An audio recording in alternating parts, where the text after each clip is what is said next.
tienes la absoluta confianza conmigo para levantar el teléfono y decirme la publicidad. Mira. No, punto número 2.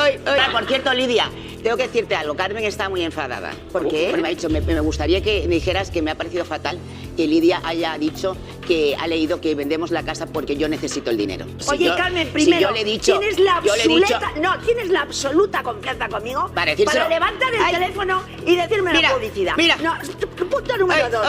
Yo no he dicho que me crea ese titular, sino que yo me levanto por la mañana, hago mi trabajo y entonces esta ambigüedad, como decía Rosy, de ayer, da para que mucha gente escriba.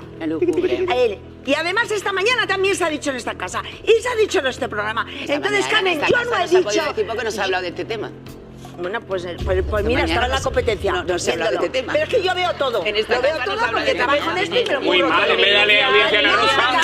De uno en uno. Oye, no, perdona, yo el corazón me lo veo en todos sitios. Lili, perdona, pero es que en esta casa no se habla de este tema, te lo puedo asegurar. Pues hija, para una vez que ves los temas, me desmientes a mí.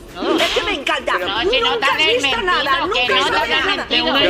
¿Sabes por qué lo sé? No, pero es que estoy cabreada con tu hermana. ¿Por qué lo sé? Porque es que no porque lo me he lo ha dicho. dicho Quique Calleja, hija, por eso lo sé. Vale, pues yo no he dicho que tú Que es estés compañero y arruinada, estaba hoy en Vamos sino a Ver. que lo que hizo ayer Terelu en este programa, diciendo que había conversaciones contigo, que a lo mejor, que en un futuro, que tal, que no sé qué, digo, esto da pie a que digan que Carmen quiere vender el piso porque está arruinada. Y porque que os conoce, que está en contacto con la historia periodística nuestra y lo reafirman. Y realmente aquí hay una nebulosa que yo, por lo menos, no termino de entender.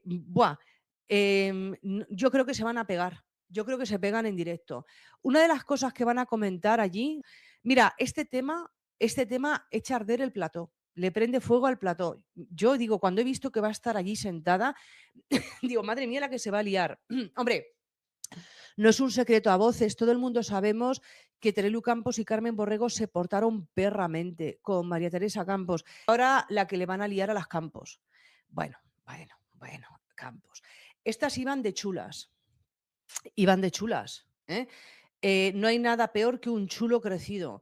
Entonces, bueno, pues después de que Telecinco se ha enterado del abandono y traición de la muy Judas de Alejandra Rubio, bueno, pues han dicho, oye, vamos a ver, estas tías, ¿por qué están protegidas aquí en la cadena? Si no son nadie y son unas traidoras, nos han rogado 1.000.000 de veces trabajo y están, bueno, se han enterado que estaba Alejandra Rubio encamada con Antena 3, con Sonsoles Onega, Terelu Campos también, que traigo novedades sobre esto y han dicho, pues nada, vamos a justiciarlas porque se creían hasta con el derecho de vetar a gente.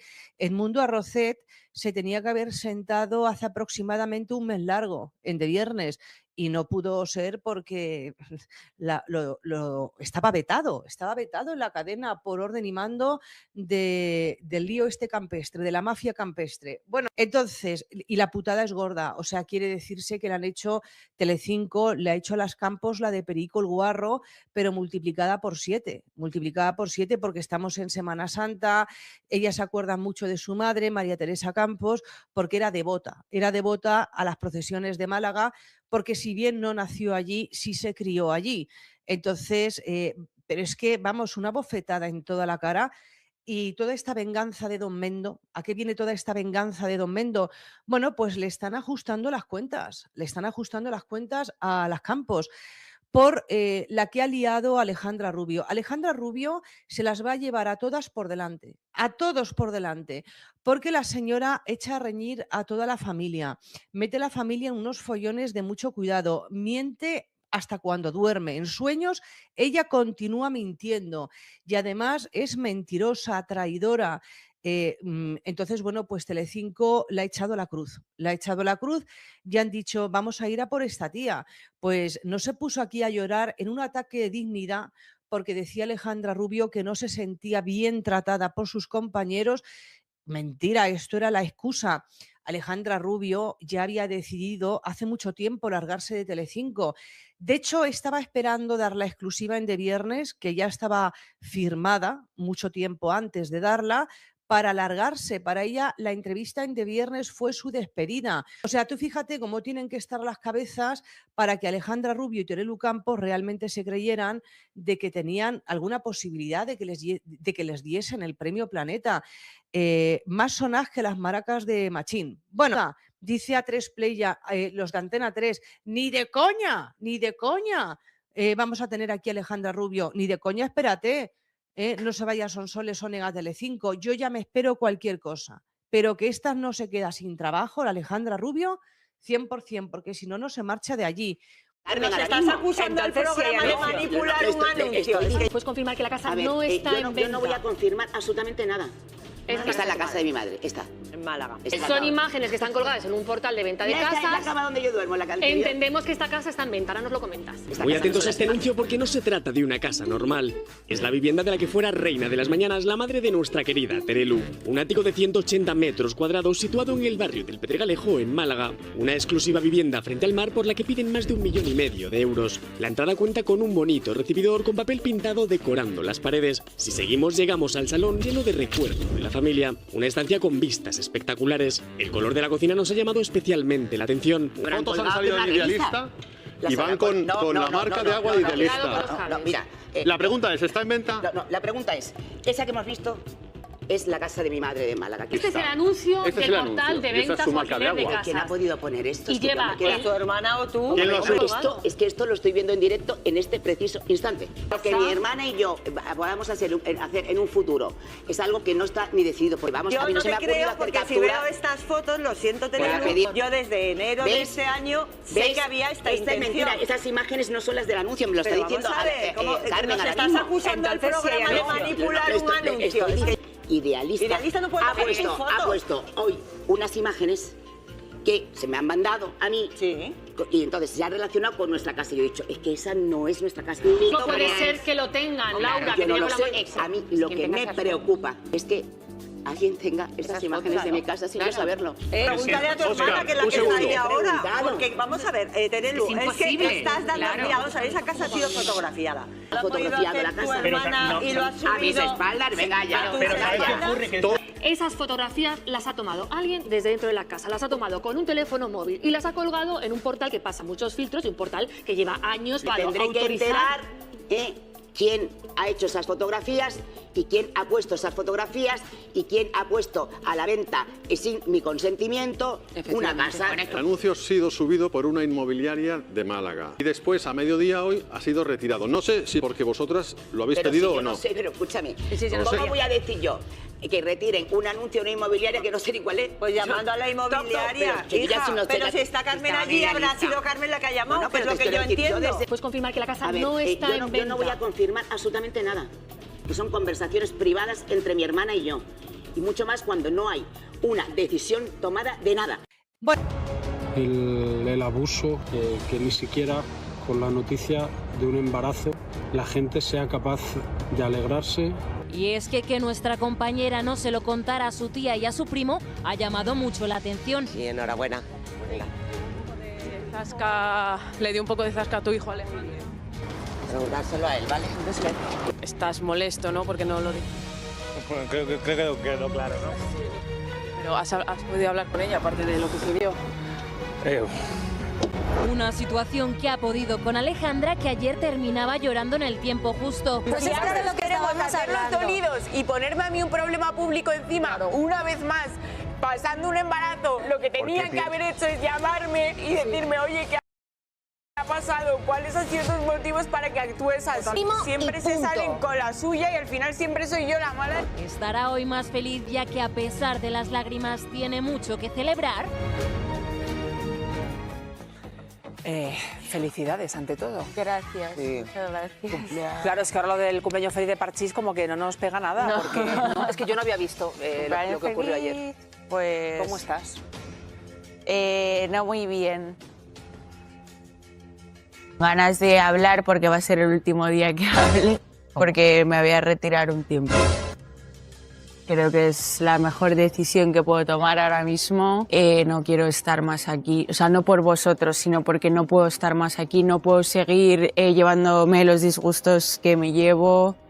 no puedo seguir lidiando con esta situación en mi estado. Fue a raíz de lo que ocurrió ayer. ¿Eso ayer qué tanto te dolió? Me vi en una situación que pensé que no me iba a ver con mis compañeros. Al final se puso en duda de mis motivos médicos. Se insinuó que yo estaba mintiendo, que a mí no me había pasado nada a nivel médico y que todo lo había hecho para salvaguardar una exclusiva. Sí, pero es que sí fue así. Yo creo que se criticó la falta de coherencia. Perdona, para salvaguardar una exclusiva que estaba firmada desde el minuto, o sea, estaba palabrada desde el minuto 1. Aquí en esta productora lo sabéis. Sexuales con tu novio en la barbería el verano pasado. ¿Te han contado algo?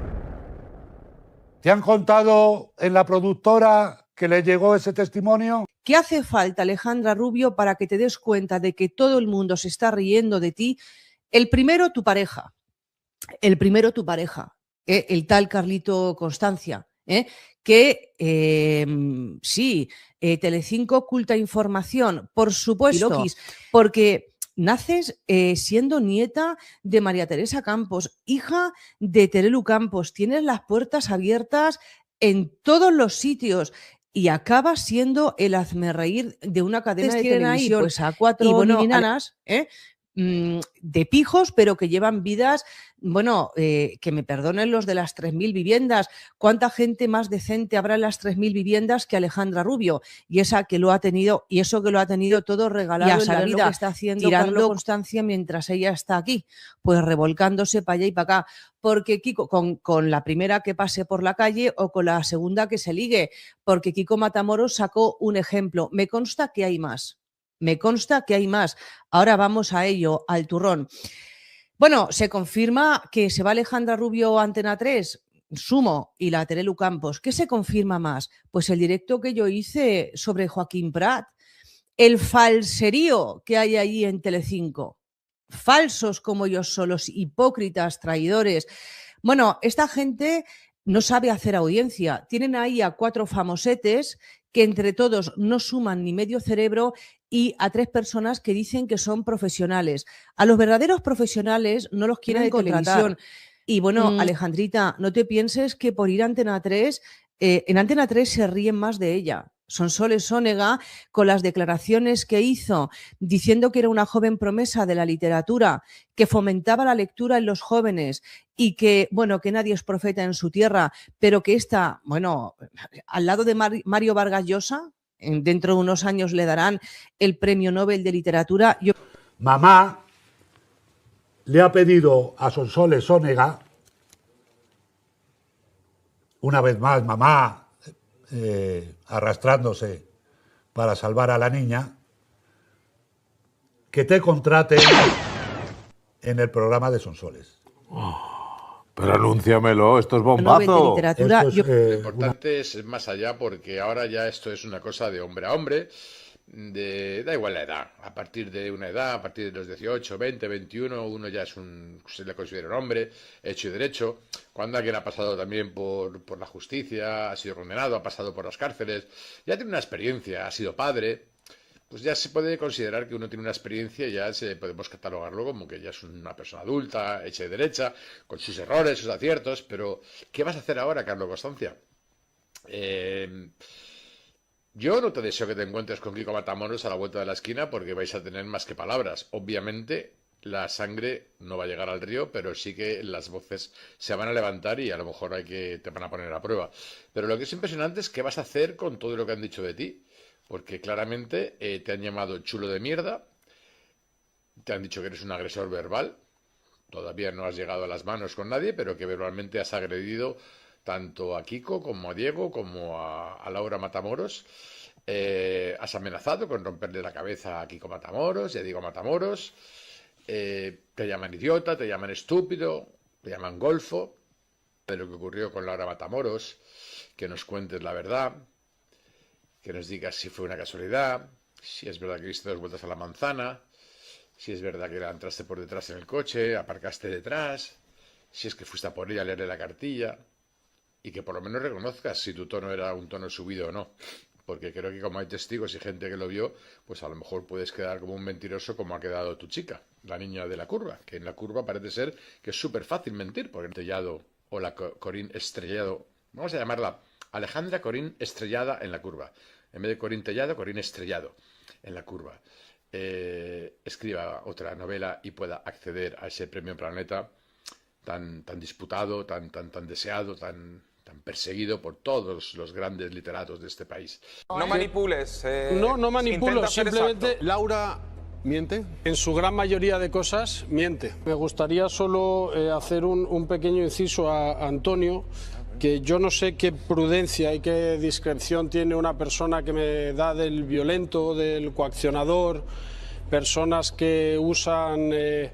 Porque no contó lo que pasó. Un teléfono No contó tan todo lo que importante como es el teléfono de la violencia a las mujeres. Yo hablé de Laura, eso fue Diego, No manipules. No manipulo, intenta ser simplemente exacto. son personas que me acusan de cosas falsas. Personas. Yo solo alabé a tu prima, no he Que me hablado nada acusan de Diego. de la violencia contra la mujer. Creo que esto desestima Carlos, y pero eso mucho fue tu los primo recursos Diego, reales que se tienen que utilizar ante violencia real y no violencia falsa. Tu prima fue prudente, discreta, y lo vuelvo a repetir, y me volvería a levantar si volviera a entrar por este plato, porque no contó lo que tú le dijiste en la conversación. Y espero que el discreto tampoco seas tú, y hoy cuentes realmente lo que pasó. Bien.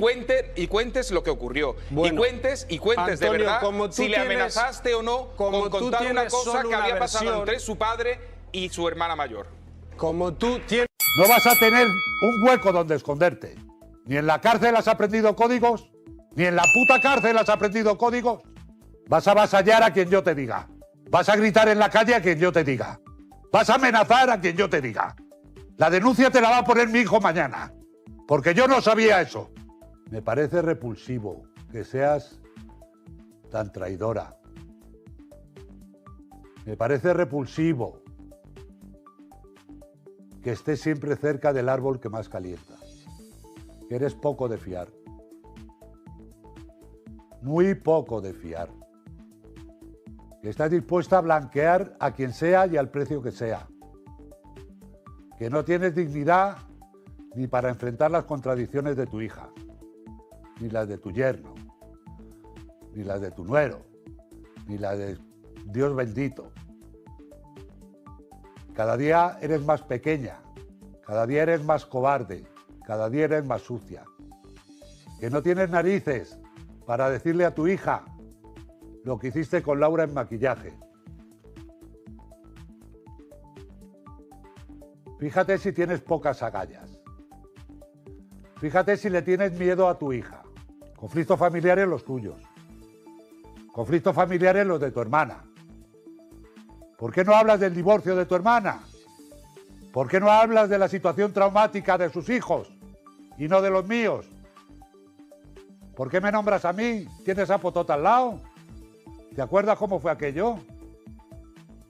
Cuando se divorcia tu hermana, cuando se separa, pierde la custodia de sus hijos. ¿Por qué? ¿Haces memoria? Digamos que por una conducta poco adecuada a lo que conlleva la custodia de unos hijos de esa edad. Y le dan la custodia al padre. Luego tu hermana, en su derecho, recurre y consigue la custodia compartida. Lo que no se ha dicho nunca es qué armas utilizasteis para que ese recurso saliera adelante. Acusasteis al padre de tus sobrinos de una conducta que tu sobrina negó en sede judicial, por cierto. Te ha dado lo mismo todo. Vendes una portada diciendo: estoy ingresada en la misma habitación en la que murió mi madre. ¿Se puede ser más obsceno? ¿Se puede ser más obsceno? ¿Se puede ser más obsceno? La escalera internacional.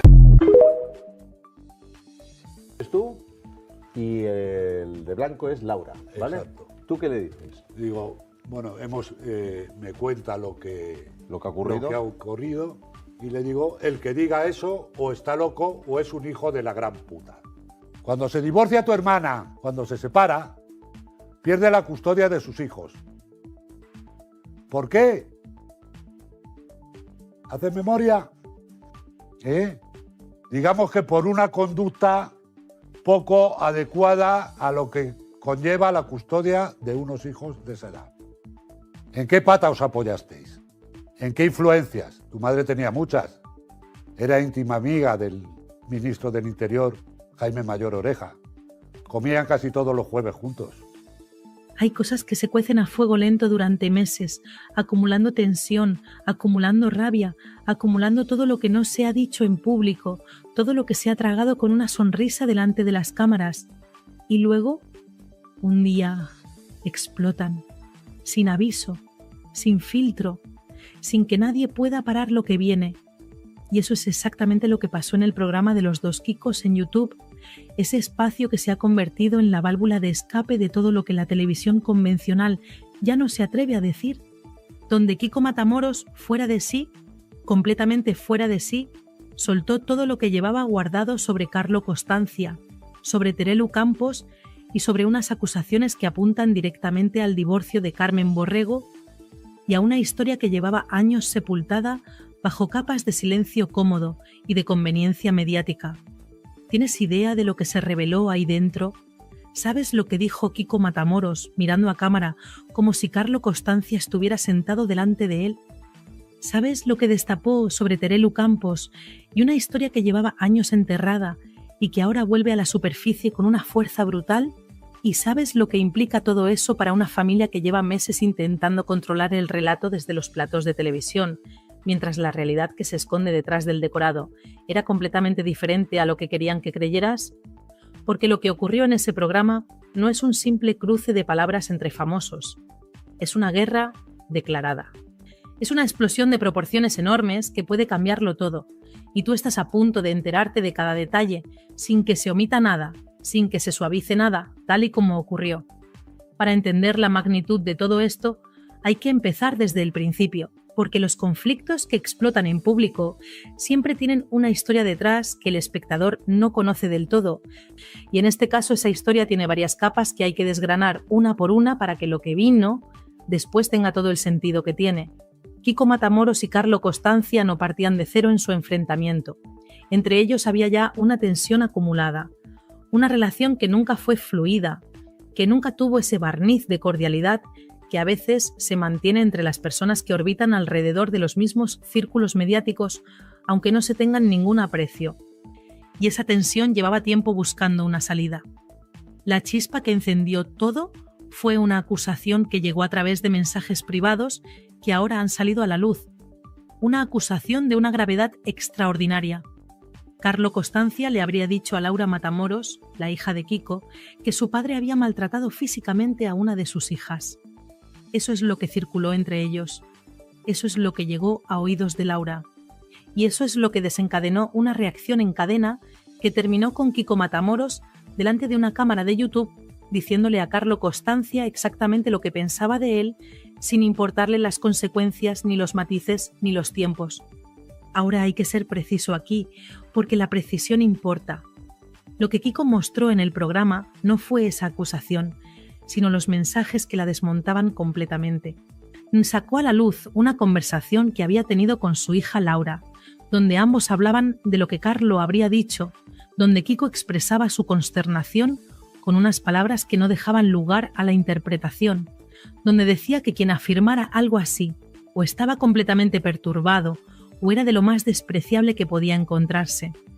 Y Laura, en esa conversación, le respondía que ella tampoco se lo creía ni un instante, que en toda su vida nunca había tenido ninguna evidencia de nada parecido, y que además su propia madre se lo había confirmado. Y aquí viene el detalle que convierte esto en algo verdaderamente significativo. La madre de Laura Matamoros es Marian Flores. Y Marian Flores y Kiko Matamoros tienen una relación que no se puede describir precisamente como armoniosa. Tienen una historia detrás cargada de tensiones, de desencuentros, de todo lo que queda después de una separación que no fue sencilla. Y Marian Flores no tiene ningún motivo para hacer favores a Kiko Matamoros, no tiene ninguna razón para ponerse de su lado cuando podría no hacerlo. Y sin embargo, según lo que Laura le dijo a su padre en esa conversación, incluso ella, incluso Marian, confirmó que esa acusación era completamente falsa, que nunca había ocurrido nada de lo que Carlo habría afirmado, cuando la persona que tiene todos los motivos del mundo para no defenderte decide defenderte de todas formas. Y eso no es un detalle menor, eso es una declaración con un peso enorme. Pero Kiko Matamoros no se quedó en los mensajes. Eso habría sido lo razonable, lo contenido, lo que haría alguien que quiere cerrar el asunto con dignidad y seguir adelante. Pero Kiko no estaba en ese punto. Kiko estaba en otro punto completamente distinto, en ese umbral donde la indignación ha superado todos los filtros racionales y lo único que queda es decir la verdad tal y como uno la ve, sin preocuparse por las consecuencias. Y lo que vino después fue uno de los momentos más intensos, más crudos, más difíciles de olvidar que se han visto en ese programa desde que existe.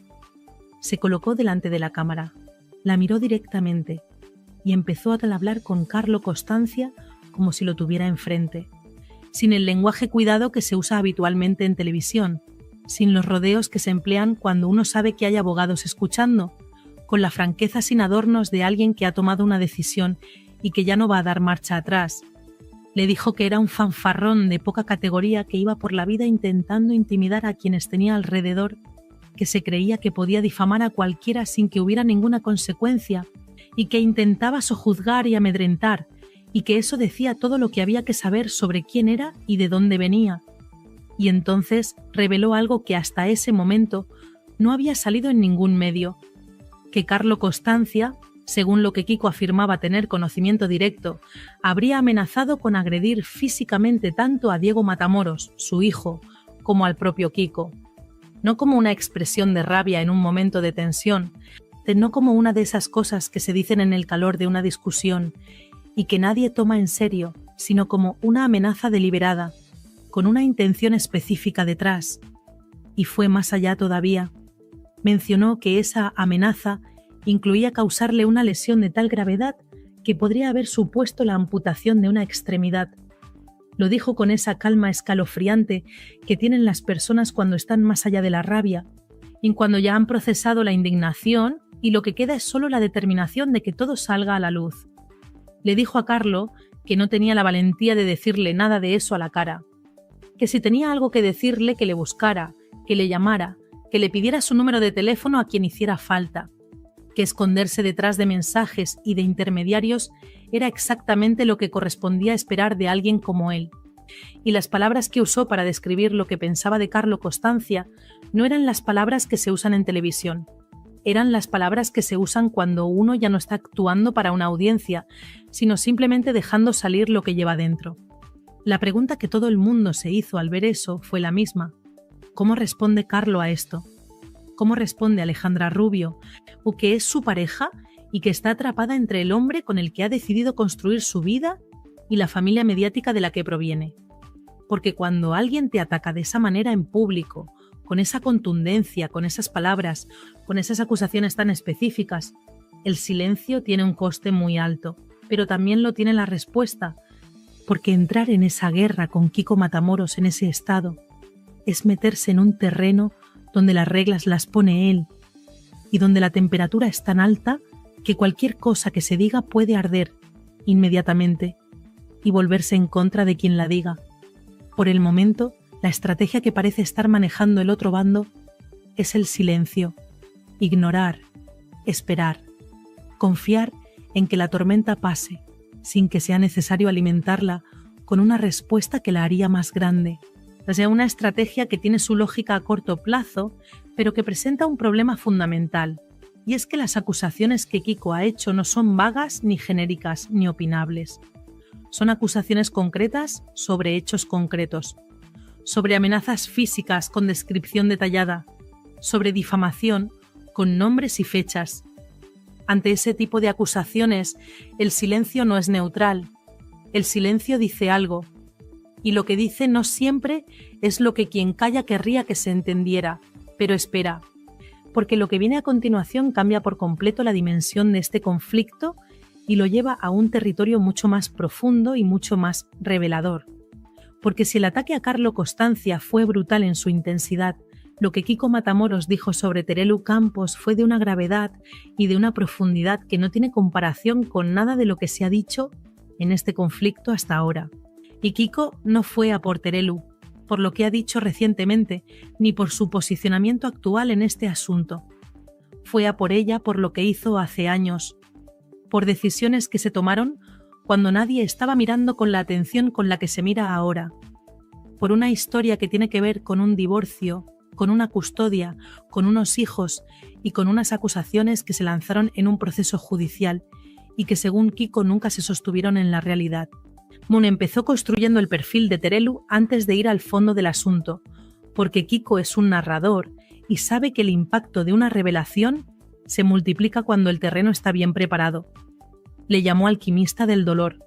Le dijo que había convertido su sufrimiento en un producto comercial, que había vendido cada momento de angustia personal al mejor postor, que había hecho de sus tragedias privadas una mercancía sin la menor vergüenza ni el menor escrúpulo. Que donde otros habrían guardado silencio por respeto a los suyos, ella había encontrado una portada de revista, un titular, un contrato, y puso un ejemplo que muchos recordaron en ese instante, porque fue algo que en su momento generó una reacción de incredulidad en mucha gente. Aquella portada donde Terelu Campos aparecía en una piscina, con el sol dando en su cara, aparentemente tranquila y relajada, con un titular que hablaba de lo mucho que estaba sufriendo por la pérdida de su madre. La imagen y las palabras eran tan contradictorias entre sí que parecía imposible que alguien hubiera tomado la decisión consciente de publicar eso. Y sin embargo ocurrió. Y Kiko lo rescató como demostración de algo que, según él, define con una precisión brutal a Terelu como persona pública. Luego fue a por el libro, ese libro que Terelu publicó sobre su vida y sobre las personas que la han rodeado. Y aquí Kiko entró en un territorio muy íntimo, muy delicado, y así lo hizo con una contundencia que dejó sin palabras a quienes lo escuchaban. Dijo que ese libro no lo escribió Terelu, sino que fue redactado por alguien de su confianza mientras ella ponía el nombre en la portada y cobraba los derechos, y que en ese libro, en esas páginas que ella no escribió pero que firmó como suyas, se hablaba de la muerte de su padre de una manera que Kiko calificó repetidamente con una sola palabra: repulsiva. Y dijo que le parecía repulsivo que alguien convirtiera la muerte de su propio padre en un instrumento narrativo vendible, que le parecía repulsivo el nivel de oportunismo que eso implicaba, que le parecía repulsivo la ausencia total de escrúpulos que se necesita para escribir sobre algo tan íntimo, con el objetivo principal de que ese relato llegue a las librerías y genere ingresos. Y señaló la contradicción que Kiko consideraba más hiriente de todas, que Terelu, por un lado, se había presentado públicamente como alguien que había tenido que hacer las paces con la memoria de su padre, que había tenido que perdonarle, que había pasado por un proceso de reconciliación interior con una figura paterna que no fue lo que ella habría necesitado, pero que al mismo tiempo la interpretación que hacía de la muerte de su padre en ese libro era tan oscura, tan cargada de una narrativa específica, que dejaba al padre en una posición devastadora, que Kiko se preguntaba en voz alta dónde quedaba en todo eso el respeto a la memoria de alguien que ya no puede defenderse. Y entonces llegó el momento que nadie que lo vio va a olvidar. El momento en que Kiko Matamoros abrió el capítulo del divorcio de Carmen Borrego y puso encima de la mesa una historia que, si se confirma, tiene implicaciones que van mucho más allá de un conflicto entre famosos de televisión. Carmen Borrego se divorció de José Carlos Bernal, el padre de sus hijos. Ese divorcio fue un proceso largo y complicado, como lo son casi todos los divorcios, cuando hay hijos de por medio y cuando las circunstancias personales de cada parte entran en conflicto en el ámbito judicial. Lo que se supo en su momento fue que inicialmente la custodia de los hijos de Carmen no recayó en ella sino en el padre, porque el proceso judicial determinó que su conducta no era compatible con las responsabilidades que conlleva la custodia de menores de esa edad. Eso ocurrió, y está en el registro de lo que se sabe de ese divorcio. Lo que no se sabía, o al menos lo que no estaba en el dominio público con la claridad con que Kiko lo puso, es lo que vino después, Carmen recurrió a esa decisión y consiguió finalmente una custodia compartida. Hasta ahí los hechos conocidos. Pero Kiko fue a la pregunta que nadie había hecho con esa precisión, la pregunta de cómo se consiguió ese recurso, qué argumentos se emplearon, en qué se dijo del padre de los hijos de Carmen para que la resolución judicial que le había sido desfavorable terminara revisándose. Y lo que Kiko sugirió, con la deliberación de alguien que pesa cada palabra antes de pronunciarla, es que en ese proceso se habrían lanzado acusaciones muy serias contra el exmarido de Carmen, acusaciones sobre una conducta grave que habrían servido como palanca para cambiar la dirección del procedimiento judicial, y que sin embargo la propia hija de Carmen, ni cuando fue citada a declarar, negó en sede judicial que esas acusaciones fueran ciertas. Vamos a detenernos un momento en esto, porque es necesario entender el peso de lo que se está diciendo. Si lo que Kiko afirma es correcto, estaríamos ante una situación en la que se habrían utilizado acusaciones falsas en un proceso judicial para conseguir un resultado favorable en una disputa de custodia, y que la persona que podría haber desmentido esas acusaciones desde dentro de la propia familia lo hizo cuando tuvo la oportunidad de hacerlo ante un juez. Eso no es un rumor de Platón ni un comentario de sobremesa. Eso es una afirmación sobre hechos ocurridos en un contexto legal, con consecuencias reales para personas reales. Y Terelu entra en todo esto de manera directa, según Kiko, porque él afirma que ella tenía información privilegiada sobre la familia del exmarido de Carmen a través de una amiga suya que había tenido relación personal con esa familia durante un periodo significativo de tiempo, que Terelu sabía cosas, que esas cosas formaban parte del arsenal que se utilizó cuando fue necesario, y que cuando se le preguntó públicamente sobre ese asunto, y cuando alguien le puso delante la pregunta de si conocía determinados hechos, la respuesta de Terelu fue que no sabía nada, que no tenía información, que aquello le pillaba completamente de sorpresa. Una respuesta que, según Kiko, es sencillamente mentira. No una mentira de las que se dicen por confusión o por error de memoria, una mentira calculada, consciente y deliberada. Kiko también sacó a colación algo que en otro contexto podría parecer una digresión, pero que en la narrativa que él estaba construyendo tenía un lugar muy preciso. Habló de los contactos políticos que María Teresa Campos había cultivado a lo largo de su carrera.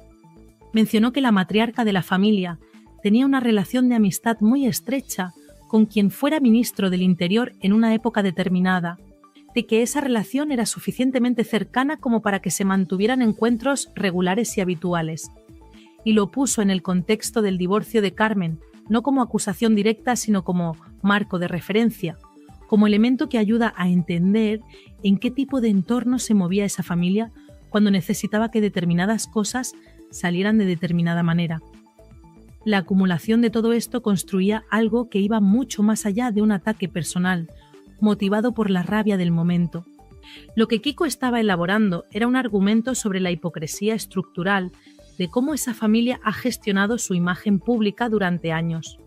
La idea de que hay una versión pública cuidadosamente construida y una realidad privada que no se parece en nada a esa versión, que predican desde los platós sobre valores y sobre dignidad, y sobre la manera correcta de comportarse, mientras que detrás de cámaras utilizan todos los recursos disponibles, incluidos los que tienen un coste moral muy alto, no para conseguir lo que necesitan en cada momento. Esa es la acusación de fondo, y es mucho más dañina que cualquier insulto directo porque no ataca a la persona sino a la credibilidad de todo lo que esa persona representa públicamente. Terelu, en el momento en que Kiko le decía todo esto, no estaba en ese programa. No podía responder, no podía matizar, no podía dar su versión de los hechos en tiempo real, y Kiko lo sabía.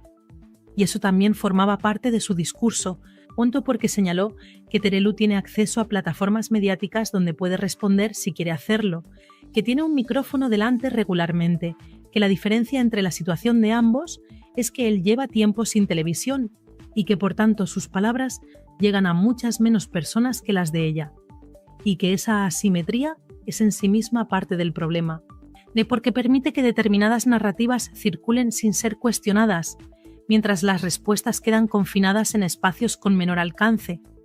El anuncio que hizo al final del programa añadió otra capa de expectación a todo esto. Dijo que el jueves siguiente Haría un programa específico donde desarrollaría en profundidad todo lo que había dejado a medias, todo el material que no había cabido en el tiempo disponible, todo lo que según él todavía no ha salido. Lo dijo con la tranquilidad de alguien que sabe que tiene más munición y que entiende perfectamente cómo administrarla para maximizar el impacto. No hay prisa, hay más, y llegará en el momento que él decida. Lo que queda flotando en el aire después de ver todo esto es una pregunta que no tiene una respuesta fácil, ni inmediata. ¿Qué hace Alejandra Rubio con esto? Porque Alejandra está en una posición extraordinariamente complicada. Carlo Costancia es su pareja. Comparte su vida con él, que le está esperando un hijo suyo. Y al mismo tiempo la familia de la que procede, su madre, su tía, están siendo atacadas con una intensidad y con una especificidad que hace imposible mirar para otro lado indefinidamente. En algún momento va a tener que posicionarse, no porque nadie se lo exija formalmente, sino porque las circunstancias la van a colocar en una situación donde el silencio ya no será sostenible. Y mientras todo esto ocurre, mientras los bandos se recolocan y calculan sus próximos movimientos, el programa de los Kikos sigue acumulando visitas. 80.000 en el momento en que se comentaba, pero con una tendencia que apunta hacia arriba, porque este tipo de contenido tiene una vida larga, se comparte, se comenta, llega a personas que no lo buscaban y que de repente se encuentran con que hay una historia mucho más compleja y mucho más oscura de lo que las versiones televisivas habían sugerido hasta ahora. Esta historia no ha terminado, ni siquiera ha llegado a su momento más alto. Lo que hemos visto es la apertura de un conflicto que tiene muchas más capas debajo de las que han aflorado.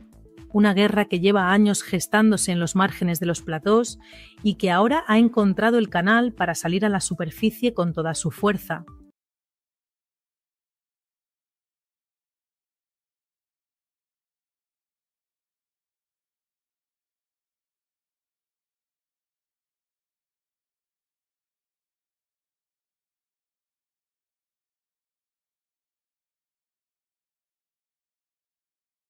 Nos estás acusando al programa de manipular un anuncio. ¿Puedes confirmar que la casa no está en venta? Yo no voy a confirmar absolutamente nada. Está en la casa de mi madre, está. En Málaga. Son imágenes que están colgadas en un portal de venta de casas. Está en la cama donde yo duermo, la calle. Entendemos que esta casa está en venta, ahora nos lo comentas. Muy atentos a este anuncio porque no se trata de una casa normal. Es la vivienda de la que fuera reina de las mañanas la madre de nuestra querida Terelu. Un ático de 180 metros cuadrados situado en el barrio del Pedregalejo, en Málaga. Una exclusiva vivienda frente al mar por la que piden más de 1,5 millones de euros. La entrada cuenta con un bonito recibidor con papel pintado decorando las paredes. Si seguimos, llegamos al salón lleno de recuerdos de la familia. Una estancia con vistas espectaculares. El color de la cocina nos ha llamado especialmente la atención. Las fotos han salido de Idealista y van con la marca de agua de Idealista. No, mira.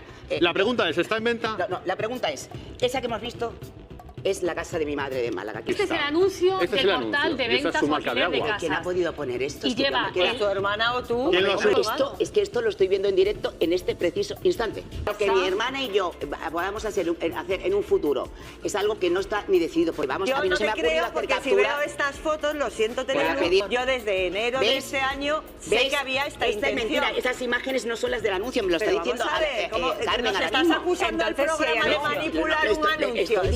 Idealista no puede ha puesto hoy unas imágenes que se me han mandado a mí y entonces se ha relacionado con nuestra casa. Y yo he dicho, es que esa no es nuestra casa. No puede ser que lo tengan, Laura. Yo no lo sé. A mí lo que me preocupa es que alguien tenga esas imágenes de mi casa sin yo saberlo. Pregúntale a tu hermana, que es la que está ahí ahora. Porque vamos a ver, Terelu, es que estás dando... Mira, vamos a ver, esa casa ha sido fotografiada. Ha fotografiado la casa.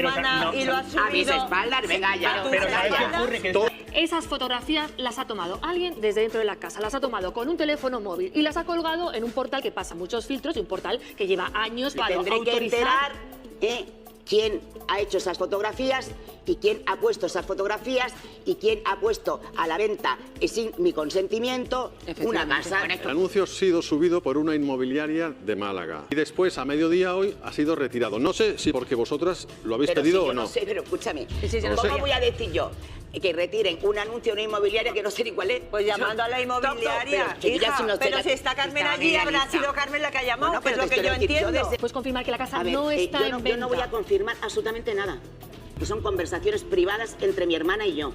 y mucho más cuando no hay una decisión tomada de nada.